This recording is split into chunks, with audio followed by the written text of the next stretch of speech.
first thing you really should do is go to rel.net and look up subwoofer pairing tool. It's called Subwoofer Finder.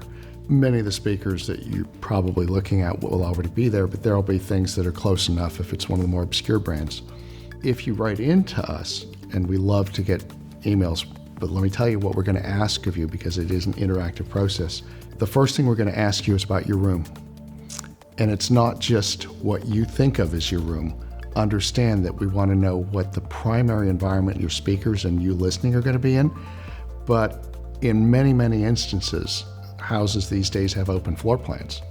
So if you're fortunate enough to have a regular sealable, meaning close the doors and the room is sealed, rectangular box of a room, God bless you, you're in the minority. Most instances, we start talking to somebody and the individual says, oh yeah, my basic room is 14 by 20 with 9-foot ceilings. And then you start talking more. Well, that's the living room, but the living room is attached to and consistent with and open to the dining room, which gives onto the kitchen. And right behind the kitchen, there's a door that goes down a hallway that's 15 feet long. All of these are spaces that our REL has to drive. It's one acoustic mass. So we really need to know both the primary and the secondary connective tissue, if you will.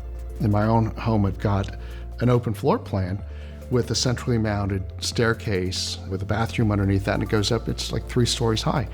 And so each floor is about 1,500 square feet, and it all talks to each other. So, were I a customer calling up going, well, my living room is roughly 22 by 17, that's one space, but that's not it. I've got a 10-foot opening to an entryway, I've got an 8-foot opening into the dining room, and then it just flows from there. That's a very, very difficult space to drive.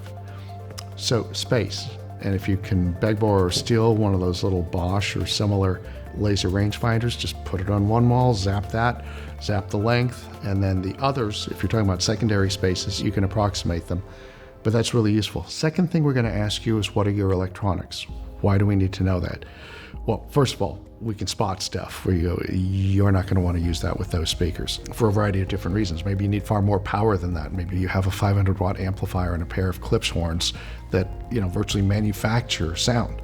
So we will be asking questions about your electronics, but more importantly, if you're going to use one of our classic RELs that hook up traditionally through the high-level connection, we're going to want to know what that is and how to guide you towards doing it. There are different kinds, we call it topologies, different kinds of amplifier designs that some of which don't even have a ground, which is really necessary for a REL to operate properly. So let's find out what those things are. And if you're in a state of flux and you're changing things, we can often give you insight into really good suggestions that would make really nice natural pairings for that too. So those are just some of the things you'll need to know.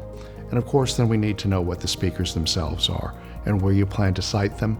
And what I do with anybody that I wind up interacting with directly, I don't suggest, I require that you send me 360-degree stand up from your listening position photographs of the room. And if you will, it used to be much more common where you digitally stitch. I'm not requiring you to stitch them, but just sort of take the picture, including your left speaker and perhaps the left wall, then move it over to approximately where that left off, then do the same over here, the same, so I can see everything.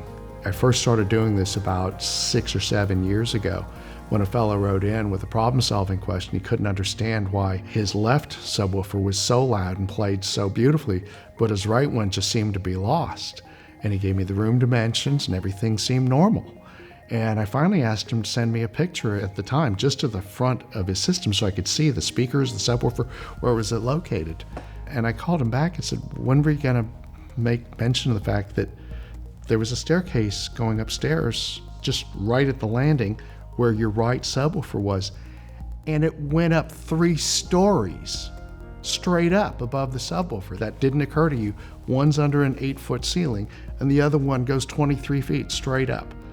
Yeah, they're going to be very, very different. So these are some of the contexts. We can spot acoustic anomalies. We can point out things in electronics that might be better or it could be problematic and really are going to require a little bit of problem solving on our part to help you with connections.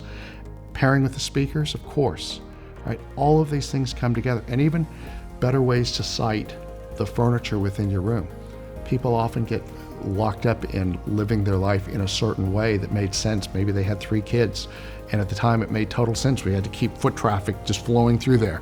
You know, we had 3 boys and they were playing soccer or football or whatever it was, and they're coming through. And now you don't have to worry about those things, and we can help you envision a much better acoustic way to organize the room so that everything in your system works better. Every part of your system sounds better.